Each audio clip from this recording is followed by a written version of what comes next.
오늘은 코스닥 시장에서 바이오 섹터 중에서도 유독 시선이 몰리는 종목 에임드 바이오를 깊게 파보겠습니다. 요즘 시장에서 바이오는 결국 꿈 아니냐는 말이 다시 나오는데요. 그런데 그 와중에 에임드 바이오는 조금 결이 다릅니다. 단순히 연구만 하는 회사가 아니라 기술 이전 라이선스로 수익 모델을 만들고 그 위에서 ADC 파이프라인을 전개하고 있다는 점이 계속 부각되고 있기 때문입니다. 그럼 질문 하나로 시작해보죠. 왜 하필 지금 에임드 바이오인가?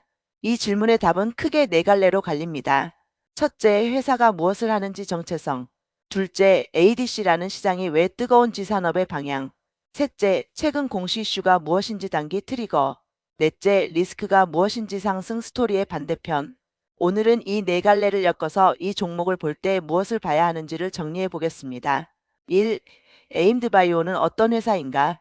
에임드 바이오는 2018년 삼성서울병원에서 스핀오프해 설립된 항체 기반 치료제 개발 바이오텍으로 회사가 전면에 내세우는 키워드는 차세대 ADC 항체 마이너스 약물 접합체 그리고 이중특이성 항체입니다.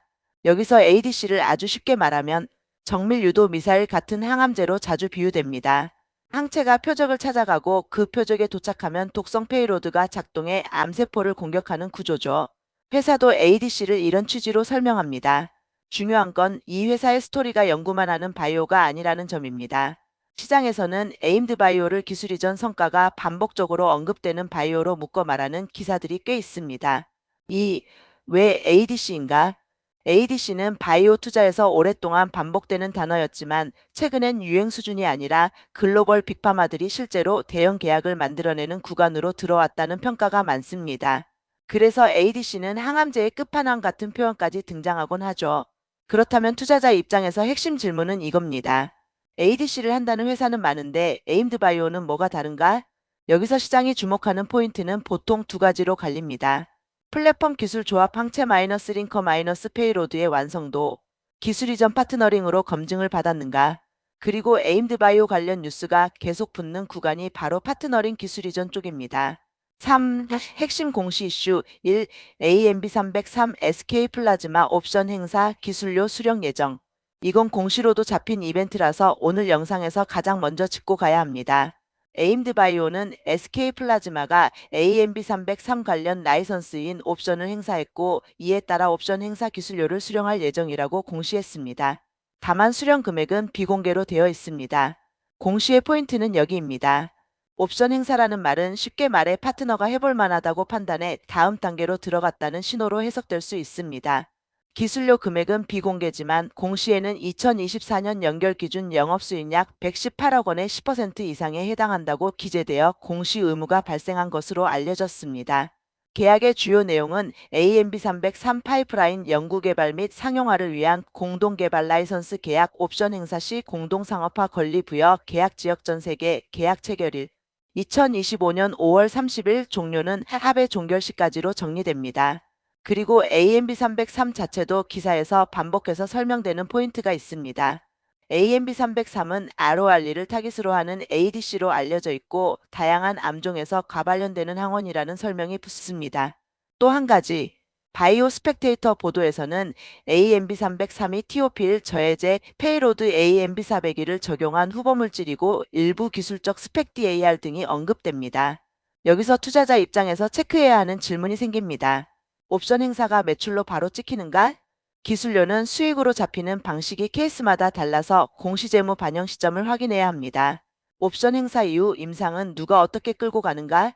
공동개발 구조에서는 역할 분담이 성패를 가르기도 합니다. 이 부분이 에임드 바이오를 볼 때 그냥 꿈이 아니라 돈이 실제로 도는 구조인지를 가늠하는 1차 관문입니다. 4. 핵심 이슈 2. 대형 기술 이전 베링거 인겔하임 계약 보도. 또 하나 시장에서 에임드 바이오를 말할 때 자주 따라오는 키워드가 있습니다. 바로 베링거 인겔하임입니다. 바이오 스펙테이터 보도에 따르면 에임드 바이오는 베링거 인겔하임과 전임상 프리클리니컬 단계의 티오필 ADC에 대해 총 9.9억 달러 규모의 라이선스 아웃셀로 구조가 언급됩니다. 계약금과 마일스톤, 로열티 구조에 대한 설명도 함께 나옵니다. 여기서 중요한 건 숫자를 그대로 믿자가 아니라 그 숫자가 뜻하는 바입니다. 바이오에서 억 달러 단위 계약은 대개 계약금은 제한적이고 마일스톤이 단계별로 쌓이며 상업화 이후 로열티가 따라붙는 구조가 많습니다. 즉 당장 현금이 들어온다 보다 글로벌 빅파마가 특정 후보물질에 밸류를 붙였다는 상징성이 큽니다. 그럼 여기서 또 질문이 생깁니다. 그 후보물질이 임상에서 깨지면 바이오의 본질적 리스크는 결국 임상입니다. 그래서 에임드바이오 관련 인터뷰성 기사에서도 장기적으로 관건은 임상 성공이라는 취지의 말이 강조됩니다. 5. 핵심 이슈 3. IPO 상장 타임라인과 숫자들. 에임드바이오는 2025년 12월 코스닥 상장에 성공한 것으로 정리됩니다. 상장 과정에서 확인되는 공모 관련 핵심 숫자들도 다시 한번 짚어야 합니다. 확정 공모가 1만 1,000원, 일반 청약 2025년 11월 21일부터 11월 24일까지 청약, 공모 주식 643만 주, 공모 금액 약 707.3억 원, 대표 주간 미래에셋증권, 기간 수요 예측 경쟁률이 약 672대 1로 언급됩니다. 이 숫자들이 의미하는 건 무엇일까요? 기간 경쟁률이 높았다는 사실은 그 시점의 시장이 이 기업의 스토리에 돈을 걸었다는 뜻일 수 있습니다. 하지만 동시에 상장 이후에는 항상 현실적인 질문이 따라붙습니다. 상장 후 유통 물량은 어떻게 열리는가? 락업 해제 구간에서 수급 충격은 없는가? 추가 상장 스톡옵션 행사 등 이벤트는 얼마나 나오는가? 실제로 KIND 공시에는 주식 매수 선택권 행사로 인한 추가 상장례 51만 5천 주 같은 항목이 확인됩니다.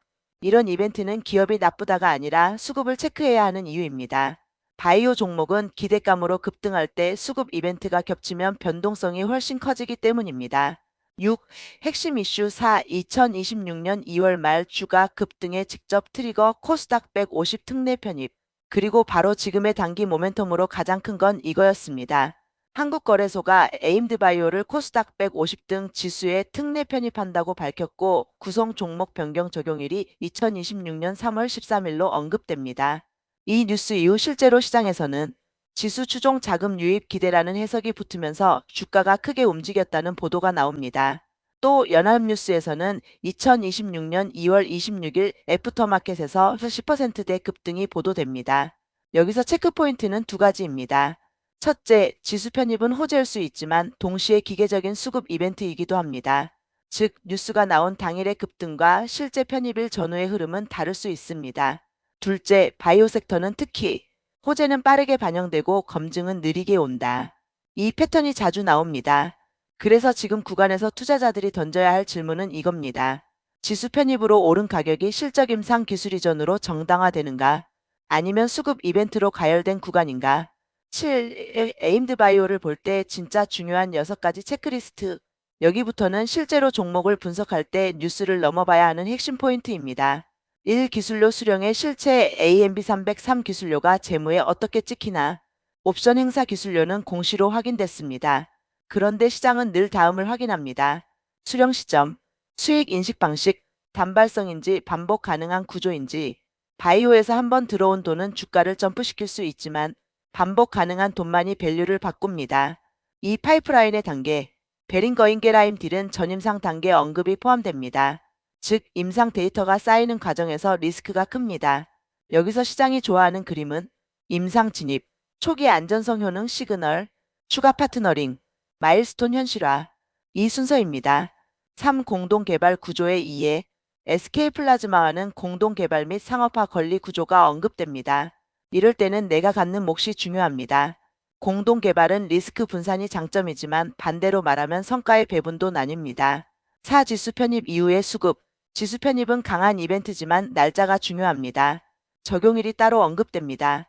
보통은 뉴스 당일 기대감, 편입일 전후 기계적 매수, 이후 차익 실현, 이 흐름이 자주 나옵니다. 5. 추가 상장 락업 오버행, 스톡옵션 행사로 인한 추가 상장 같은 공시는 수급 민감도에 영향을 줍니다. 바이오에서 오버행은 악재라기보다 변동성의 연료입니다. 6회사가 말하는 포지셔닝 ADC 중심의 정체성. 회사는 ADC 개발 전면을 강조합니다.